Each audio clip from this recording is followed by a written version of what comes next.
今日喺阿昆頓身邊有藍奕邦先生。 Hello， 昆頓。 Hello， 你好。又見面。係啊。今次有你嘅新歌，嗯仲要係你久違咗嘅所謂嘅魚蛋歌係嘛？我有冇過魚蛋歌咧？其實呢個係一個好問題。其實原來我係冇㗎。難道我不可啟齒，這失戀當後子，無辦法走到老，亦消耗過日子。有伴前面我無窮鬥志，扮作堅強難道那樣容易？勉強撐哪有意思？真真正正魚蛋歌，我覺得呢一首先至係我入行咁多年嘅第一首。唔係，其實好老實，我都唔係好覺得呢首好魚蛋咋。嚇！我已經覺得即係放我已經覺得好魚蛋㗎咯喎。有啲人都係咁講過啊。其實有啲人覺得話佢係 K，但係未至於最魚蛋嘅魚蛋咯。好似覺得啊，你仲要想點魚蛋咧？即係不過冇所謂啊。即係你覺得朗朗上口或者易聽咁，其實都 OK 嘅啦。因為佢有你嗰陣除，而嗰陣除我就係唔想有我陣除。仲有啊，抹唔甩啊！抹唔甩啊！因為嗰陣有少少抑鬱嘅除，有啲氣質嘅除，我依然喺呢首歌裏面感受到。我哋已經想做到最冇氣質。佢抹唔到嗰堆位啊！即係你話好魚蛋，我真係覺得你真係做緊首魚蛋咩？我唔覺得係咯。即係佢會係一首相對 K 嘅歌。下次再挑戰我底線咯，好唔好？咁但係你同徐繼忠一齊去 co-write 曲詞都係。係。咁其實你哋好 aim 住要做一首好魚蛋嘅歌，咁但係徐繼忠應該佢好清楚魚蛋歌應該點做㗎嘛？係啊。咁呢個位係咪交俾佢多啲，定係你點同佢困咧？嗱，其實呢隻歌係努力地生活啦。咁其實即係純粹先講作曲嗰 part， 其實我就係啦，我就係作咗個主歌，作咗個 pre-chorus， 咁啊去到 chorus 咧，我就有少少 kick 咗喺度啦。因為我知道呢一首歌係一首失戀嘅歌，咁我亦都好想覺得咁多年都冇一首好即係明目張膽話我要做一隻好卡拉 OK 人哋唱到，或者大家好容易去代入到嘅失戀好大路情歌，大路啦，冇啦。咁我覺得啊係時候做啦。咁咧去到嗰個 chorus 嗰位咧，我就寫極都覺得，哎呀真係唔夠 K 嘅。咁啊，但係你寫俾人哋嘅 K 歌你寫到過，係咪？但係我寫俾人嘅 K 都唔係好非常 K 嘅，我喺我心目中咁樣樣。咁嗱就係咁啱得咁巧，我真係坐埋部琴寫呢隻歌嘅時候咧，我係喺徐繼忠溫哥華屋企嘅。因為我其實好多時候我翻到溫哥華咧，如果阿徐生許可嘅話咧，我會住喺佢地牢嘅，係啦。即係佢係你嘅竇。係啦。咁有陣時佢譬如地牢嗰陣有啲時候啱啱唔得咧，我會住 Airbnb，不過都係住佢附近咁樣樣。咁啊嗰年係23定24咧，我唔記得啦。總之係近呢幾年嘅。咁我係定係做完大碟要放假嗰期啊？好似係我唔係好記得。總之係 Ida 唔係24年頭。係啦，咁我佢忽然間話有一個禮拜可以招待我，咁啊，我之前嗰幾個禮拜我住喺 Airbnb 啦，咁樣住一個禮拜我去佢屋企度住，因為其實我幾中意喺佢屋企度住，因為我幾中意佢成家人啊。OK，即係佢太太啊，佢兩個仔女啊，即係成個 vibe 好舒服嘅咁樣樣，同埋佢屋企又靚啦。咁佢地牢有部電子琴，咁我喺度作下，就忽然間。即係作極個 chorus 都唔夠嗰隻，唔夠大路，係啦，唔夠搶耳。咁我就覺得，喂，成個徐繼忠動咗喺度，因為其實嗱，我識咗阿忠都真係識咗佢大半世㗎啦，即係由細識到大，即係叫做一個都好親密嘅戰友，甚至乎我覺得佢一個我都非常之 close 嘅朋友，係啦，咁樣樣其實除咗係大家嘅朋友之外，其實我一路都好中意佢啲 melody。我覺得佢啲 melody 咧係有令人唱 K 嘅衝動嘅。之後佢以前即係佢嘅首本名曲《心淡》啊，到南懷像你啊，係南懷像你啊，即係到近年嗰啲，即係 even 佢啱啱幫阿 Arvin 寫嗰隻歌咧，我都覺得佢嗰個旋律性咧係好高，同埋個傳唱度好高，但係你又唔覺得好 cheap 嘅。我不嬲都好中意。其實我上一隻碟我係有邀過歌嘅，我係有同佢講話，喂，我好似爭一隻歌就 complete 到成隻碟啦。咁佢加咗幾隻歌我都覺得唔啱。咁 end up 我先係問阿馮穎琪幫我寫我點寫得走咯。咁但係其實咁多年嚟，我都有幾次試過話，喂，我真係好想試下一次寫唱你寫俾我嘅歌。咁但係次次都覺得一係就即係時機唔啱，一係就我收唔到啲我想要嘅嘢。咁卒之就呢一次我寫一半首，我記得係夜晚寫嘅，即係佢哋喺上面瞓晒覺咁樣。咁第二朝即係起身啦，我上去佢哋落嚟咁樣，我就同佢講：哇，鐘華尋晚寫咗半隻歌啦，你可唔可以幫我寫埋佢啊？我覺得我寫極都唔夠你嗰啲。佢哋直接交俾佢啦。係啦，咁點知成件事就拖咗1年，佢都冇喐過咁樣。因為舊年我知道要出男孩子啦，咁又要出生命冰室啦，咁其實都冇 quota 去做努力地生活。咁去到今年年頭我就話：哇！我今年想出咗隻歌啦咁樣。咁卒之係今年年頭大家約咗上翻我哋版權公司，因為我同佢而家係同一間版權公司。我哋版權公司好好嘅，有間音樂房。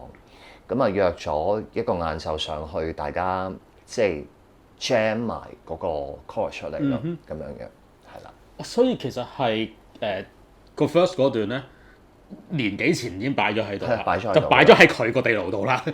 可以咁講。跟住徐繼忠一路拖住冇做到。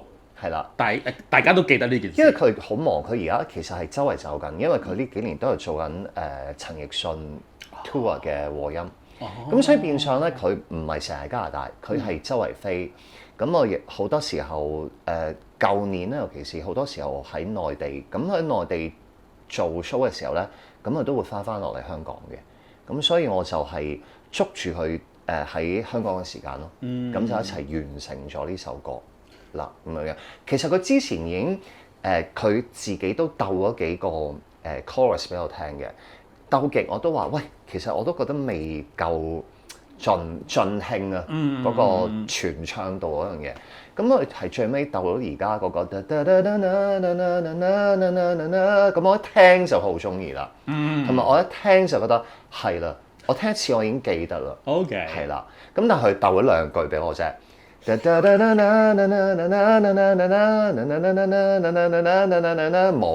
完啦，係啦，咁跟住我哋就要再係咯，今年終於坐埋一齊去 develop 晒成首歌咁樣。首歌你自己年幾前已經寫咗 first 嗰段，到今年真正同阿徐繼忠一齊鬥埋個 chorus 出嚟，經歷咗呢個年幾嘅時間，你自己再去掂翻呢首歌，其實個感覺有冇唔同咗嘅？其實我可以咁講啦，因為其實頭尾嗰2句咧，即係開頭從你搬走的一刻，嘗試努力地生活。其實我由 day one 想寫呢首歌已經喺度，同埋臨尾嗰個如這麼都死不去，唯有努力地生活，其實都已經有噶啦。咁樣，咁其實我一路都知要做一隻點樣嘅歌，咁但係我諗係去到阿徐繼忠同我一齊寫完成隻歌，我會覺得成件事我要做得好直白，係啦，成件事我要做得好盡情地灑狗血咯，係咯，係咯，因為成個 melody 係提供咗空間我去做呢啲咁嘅嘢，係啦，盡情地去灑狗血。咁其實我睇無論你定係阿徐繼忠去寫嘅嘢都話係。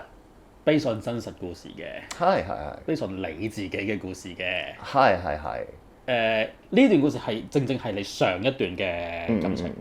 其實個 timeline 應該係你喺療傷嗰陣㗎嘛，係嘛？係啊，其實呢段感情即係完結，其實都幾年前啦。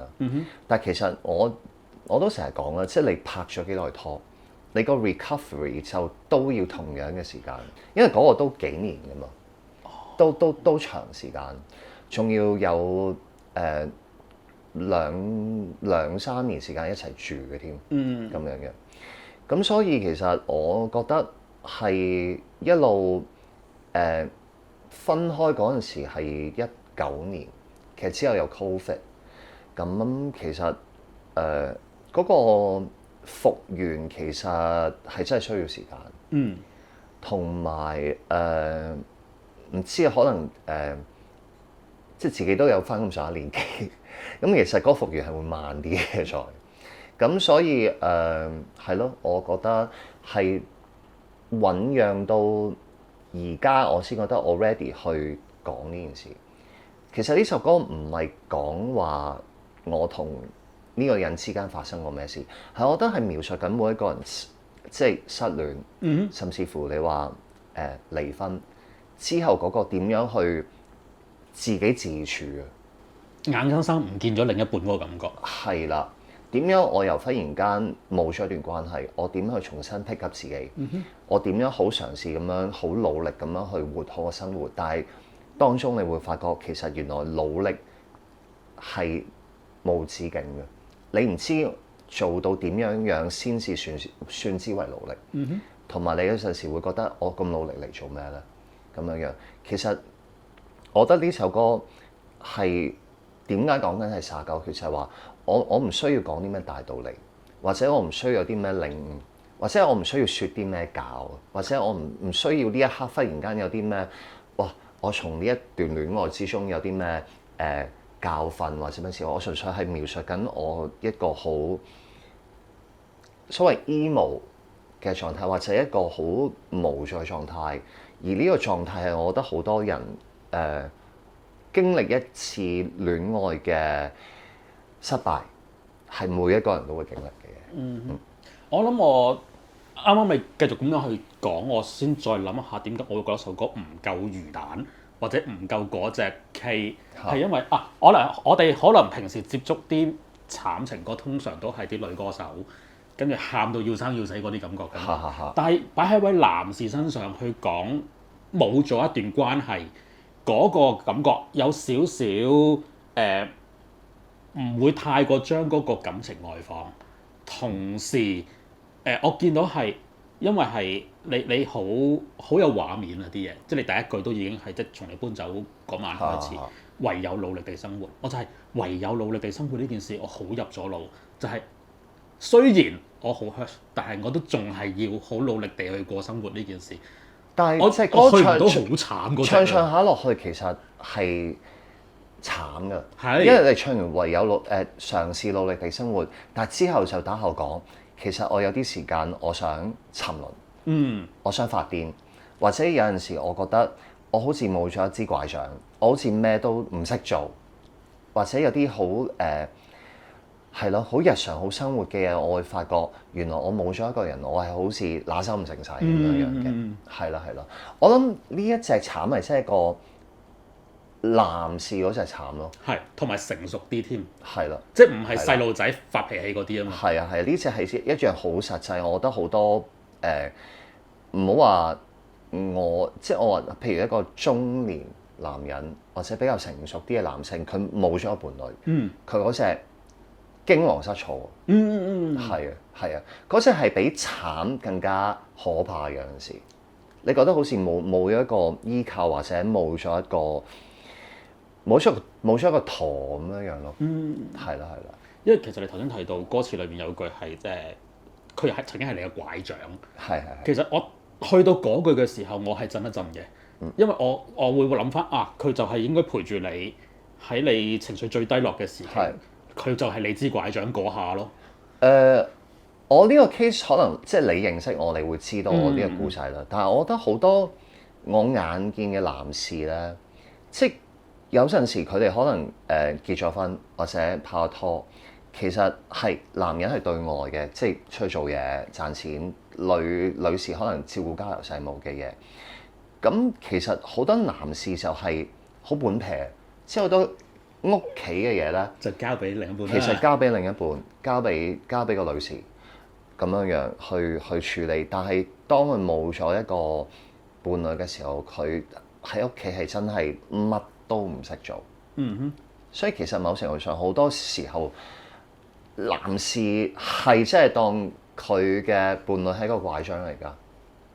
係啊，係啊。OK， 所以係套喺大家度可以有另外一個諗法，係啦，擺喺你身上可以係一個你獨有嘅諗法。係啦。喂，用一首咁私人嘅歌，即係你要去做首慘情歌啫，做咩要咁掏心掏肺咧？定係呢個係你一個對自己療愈自己嘅儀式咧？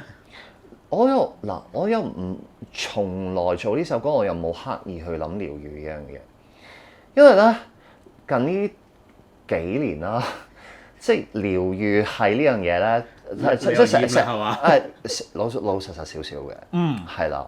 咁同埋我做呢隻歌個目標好清晰嘅，我就係想，我好多年冇一隻咁大路嘅失戀歌，係啊，我純粹係想做一隻歌，等我好想 Uber 司機播咯。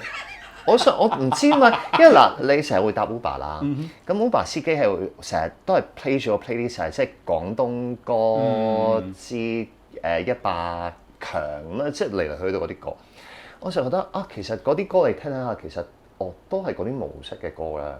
不如試下整一隻都可以入到呢啲 Uber 司機 playlist 嘅，即係純粹好簡單嘅一個諗法。我冇諗住話要療愈自己咁樣。咁我純粹我係真係我有個素材喺入邊，同埋我覺得療愈嗰 part 我已經療愈咗過咗啦。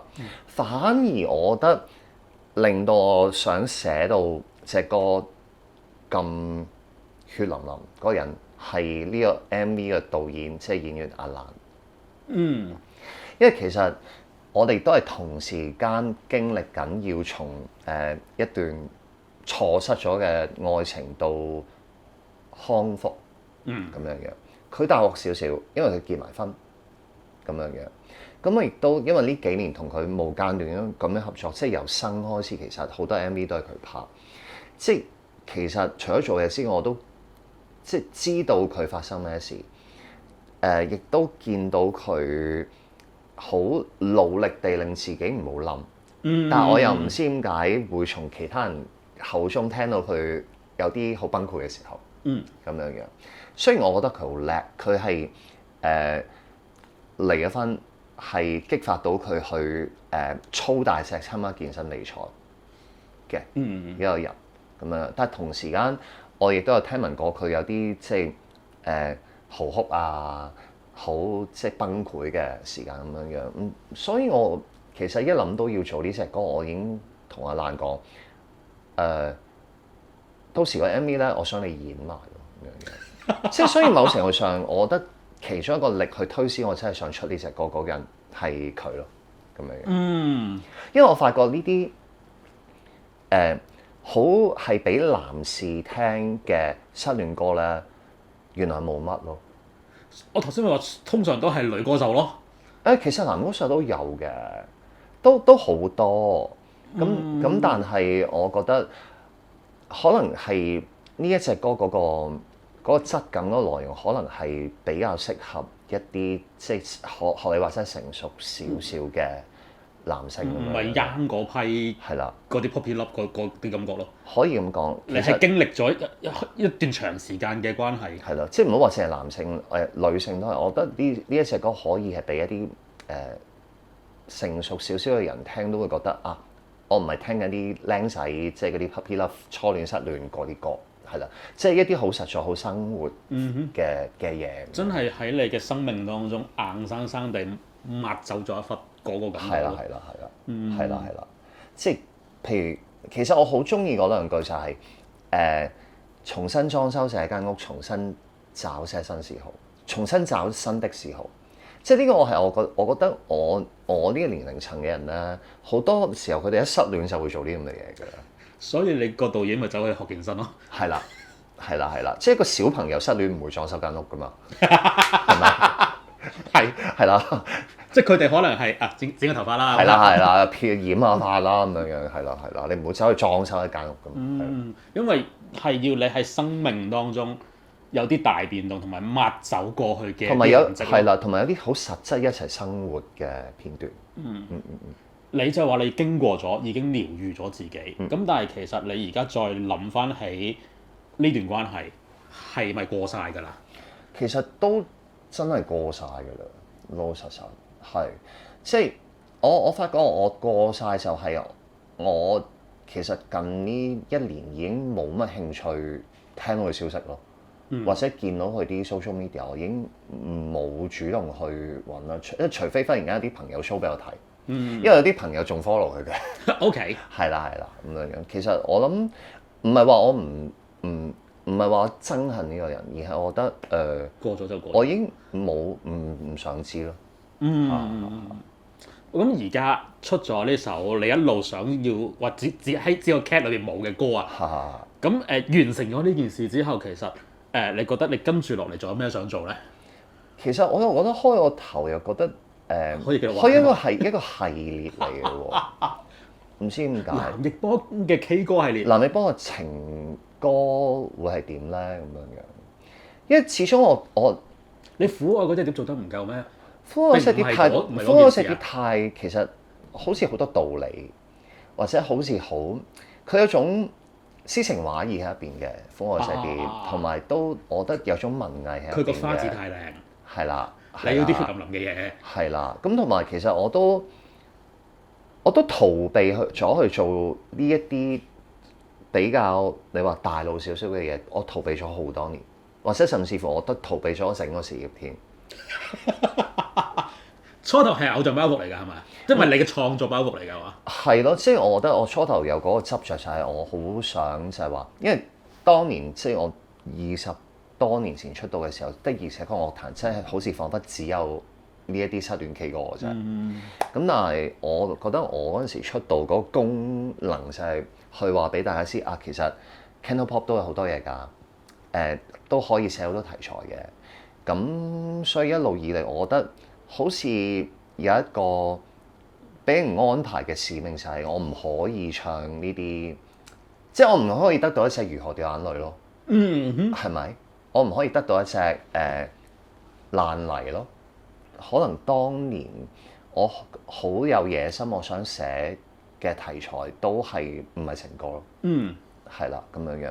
咁一路就去到，我諗係去到阿拉斯加先至叫有返少少，但係我又攞咗我媽媽嗰個故仔去包裝成件事。咁係咯，去到 even 你話環球嘅時候嗰隻碟啦，苦愛，你話甚至乎去到嗰隻最喺我心目中當時最商業嗰隻歌戀人，其實都係一首即係佢都係一首好幸福嘅情歌。係啦，咁樣。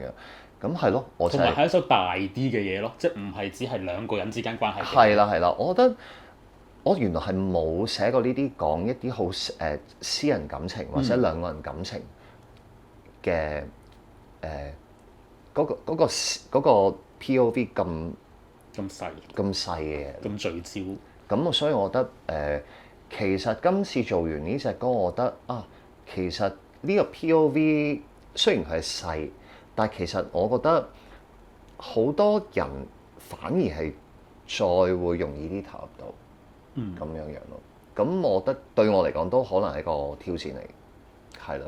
即係我點樣去自己避走咗咁多年，係啦。我去到呢個階段，我點樣去做呢啲嘢，但係亦都可以做到不落俗套咧，咁樣咯。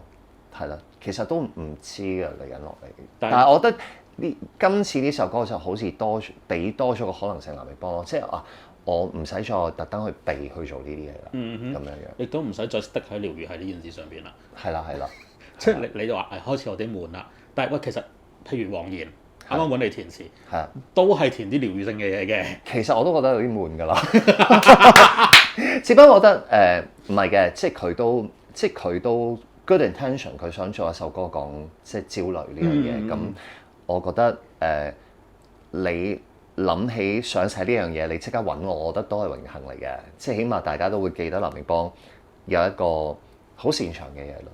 寫情緒嘅就揾你咯。係啦，咁咁但係其實我已經寫咗好多啦嘛，係咪先？咁我覺得係咯，即係你俾我試下多啲唔同嘅嘢咯。雖然即係努力地生活呢一首歌入邊講緊嘅嘢唔係一啲好新鮮嘅嘢，咁但係 at least 我覺得我都未好投入地去做過咁樣，咁我就覺得做下啦。